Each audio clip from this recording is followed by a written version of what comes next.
കാരണോ?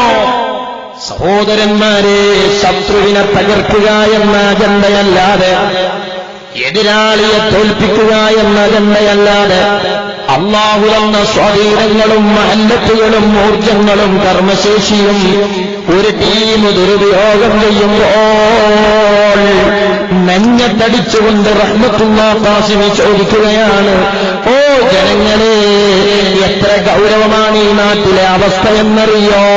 ഇപ്പോഴും നമ്മളെ 3-4 പരിപാടി ഒരു തെരുവിൽ വെച്ചാൽ ഈ ഗീബത്തിന്റെ കഥ പറഞ്ഞു നടക്കുകയാണോ?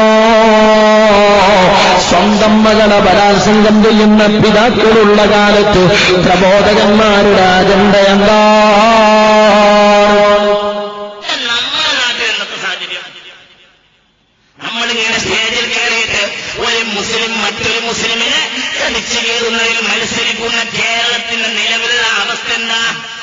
ബാപ്പയിൽ നിന്ന് ഗർഭമുണ്ടായ മക്കൾ എത്ര? ബാപ്പയിൽ നിന്ന് ഗർഭമുണ്ടായ പെൺമക്കൾ, മോളെ ബാപ്പ പോറ്റും, മോളെ ബാപ്പ പോറ്റും, രണ്ടിന്റെയും ബാപ്പ ഈ ബാപ്പ തന്നെ.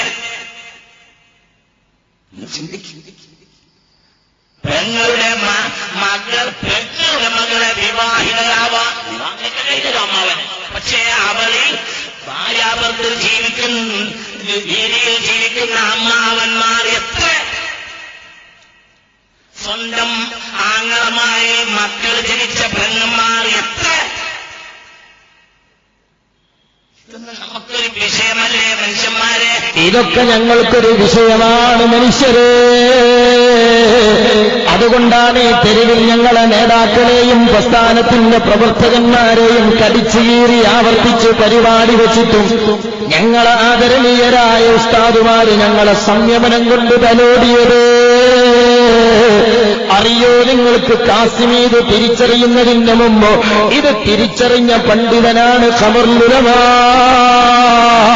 അതിനുവേണ്ടി അജണ്ട നിശ്ചയിച്ച പ്രസ്ഥാനമാണ് SYS. അതിനുവേണ്ടി കർമ്മശേഷി തിരിച്ചുവിട്ട പ്രസ്ഥാനമാണ് SSF. കാന്തപുരം ഉസ്താദ് കേരളത്തിന്റെ രക്തത്തിൽ നിന്ന് തിരുവനന്തപുരത്തേക്ക് നടത്തിയ കേരളയാത്ര ഓർക്കുന്നില്ലേ? ആ യാത്ര മംഗലാപുരത്തിൽ നിന്ന് ആരംഭിച്ച് കേരളത്തിന്റെ തെരുവിലൂടെ കടന്നുപോയപ്പോൾ ആ പണ്ഡിതനെ വേദനിപ്പിച്ചതെന്താണ്? സ്വന്തം മകളെ ബലാത്സംഗം ചെയ്യുന്ന രക്ഷിതാക്കളോ?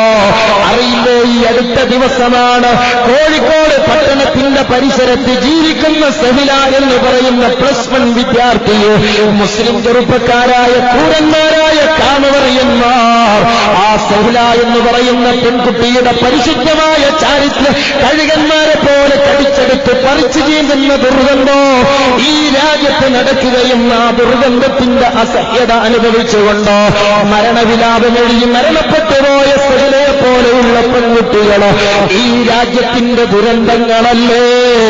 ഈ സമുദായത്തിന്റെ ദുരന്തങ്ങളല്ലേ? ആ ദുരന്തങ്ങൾ കണ്ടറിഞ്ഞ് വേദനിച്ച് മംഗലാപുരത്തിൽ നിന്ന് കാന്തപുരം ഉസ്താദ് യാത്ര ആരംഭിക്കുന്ന സാഹചര്യം കേരളത്തിൽ ഇവിടെ ഇസ്ലാമിന്റെ ശത്രുക്കളോ കാന്തപുരം ഉസ്താദിന്റെ വിരോധികള് അവരുടെ സകല മിഷനറികളും ഉപയോഗപ്പെടുത്തി കാന്തപുരം ഉസ്താദിനെ തെറി പറയുന്ന കാലമാണോ? ആക്ഷേപിക്കുന്ന കാലമാണ്.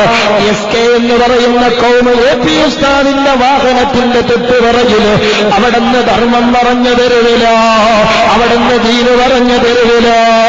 ഈ രാജ്യത്ത് യുക്തിവാദിക്ക് പോലും സ്വന്തം അമ്മയെ ബലാത്സംഗം ചെയ്തുകൂടാ എന്ന കാര്യത്തിൽ എതിർപ്പില്ലല്ലോ. മതമുള്ളവനും മതമില്ലാത്തവനും മുസ്ലിമിനും അമുസ്ലിമിനും ഒരുപോലെ സ്വീകാര്യമായ പതിറ്റാണ്ടുകളായി കേരളീയ സമൂഹം പരിരക്ഷിച്ചു പോന്ന മാനവികതയുടെ മഹിത ഗുണങ്ങൾ പൈശാചികരാൽ പറിച്ചു ചീന്തപ്പെടുന്ന ദുരന്തത്തിന്റെ മുന്നിലോ കാന്തപുരം ഉസ്താദ് യാത്ര നടത്തിയത്. ആ യാത്രയുടെ പിറകിൽ നിങ്ങൾ തെറി പറഞ്ഞു വന്നപ്പോഴോ AP ഉസ്താദിനെയും പ്രസ്ഥാനത്തെയും പ്രവർത്തകരെയും നിങ്ങൾ പ്രകോപിപ്പിച്ചപ്പോഴും ആ പണ്ഡിതൻ വേദനിച്ചിട്ടില്ല. ഈ രാജ്യത്ത് വളർന്നു വരുന്ന മദ്യപാനികളാണ് അദ്ദേഹത്തിന്റെ സങ്കടം. പറിച്ചു ചീന്തപ്പെടുന്ന മുസ്ലിം യുവതികളുടെ ചാരിത്രമാണ് അദ്ദേഹത്തിന്റെ സങ്കടം. ഈ രാജ്യത്ത് നഷ്ടപ്പെട്ടുകൊണ്ടിരിക്കുന്ന ധാർമ്മികതയുടെ പരിരക്ഷയാണ് ആ പണ്ഡിതന്റെ അജണ്ട. ഈ ദൗത്യവുമായി കേരളത്തിലൂടെ വന്ന വന്നപ്പോ രാജ്യം അദ്ദേഹത്തെ സ്വീകരിക്കുകയാ. മതമുള്ളവരും ഇല്ലാത്തവരും മാറോട് ചേർത്ത യാത്ര. മലപ്പുറം ജില്ലയിലെ ചെമ്മാടോ ആ യാത്രയ്ക്ക് നൽകിയ സ്വീകരണത്തിൽ രാവണപ്രഭു എന്ന മുസ്ലിം കവി കടന്നു വരുന്നത് AP ഉസ്താദിന്റെ മഹിതമായ ഗീതം ആലപിച്ചുകൊണ്ടാണ്. കൃത്യമായി പറയുകയാണ്, ഈ യാത്രയോടുകൂടി കേരളത്തിലെ ഒരു വലിയ മാറ്റം. കാന്തപുരം എന്നാണ് കവിയുടെ പേര്. ഉണരുന്ന തേജസ്സാണ്, ഉണർവിന്റെ സ്രോതസ്സാണ് അവിടുന്നു ഞങ്ങൾക്ക് എന്നെന്നും.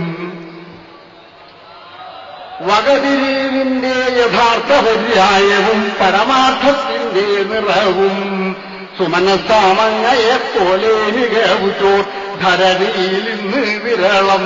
ആണ് രാവണപ്രഭു അപ്പുറത്തെ മുഷാവരിയിലൊക്കെ തെരഞ്ഞെടുത്തിട്ട് ഇപ്പുറത്തെ മൊയിലിയാരെ പോലെ ഒരു മുത്തിനെ കാണണ്ടേ? ഇങ്ങനത്തത് എവിടെയും കിട്ടാനില്ല. എല്ലാ മതക്കാരെയും ഭവാൻ സോദരാതുല്യരായി കാണുക മൂലം കാന്താപുരാമെന്ന 4 അക്ഷരത്തിന്റെ കാന്തി ഈ ജഗത്തിന് ശാന്തി. ഈ രാജ്യത്തെ പൊതുസമൂഹം ഞങ്ങളെ നേതൃത്വത്തിന് തന്ന അടയാളമാണ് ശാന്തിദൂതൻ. ഈ പ്രസ്ഥാനത്തിൽ ജനങ്ങൾ കാണുന്ന പ്രതീക്ഷയാണ് ശാന്തി.